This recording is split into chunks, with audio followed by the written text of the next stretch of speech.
Abi Rizky Galang Mulana nganterkeun warta anu parantos disusun. Mugi warta anu disangking tiasa nambihan wawasan sareng manfaat kanggo urang sadayana. Gubernur Jabar Kang Deddy Mulyadi nandaskeun sakumaha birotna mampu digawe leuwih efektif.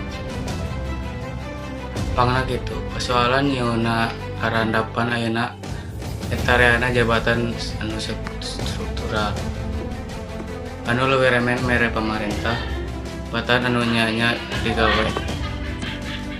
Eta hal teh artina dina sistem birokrasi Pemprov Jabar aya kasenjangan antara pagawean, teknis jeung administrasi.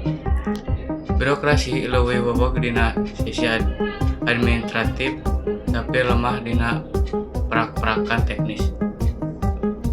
Gubernur mencontoh lemahna tim pengawas jeung pelaksana pekerjaan di lapangan.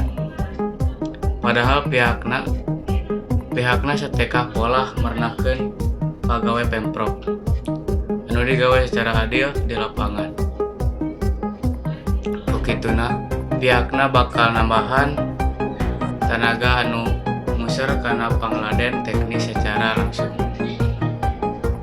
Dina manatna nalika kegiatan halal bihalal di buruan gedung sate Kota Bandung poe Senin 30 Maret 2026, Gubernur nandaskeun harapna aturan WFH di Pemprov Jabar geus dipajuti anggalna mula sarta kabuktian efektif ngurangan konsumsi BBM atau utamana dina balanja rutin pamarentah.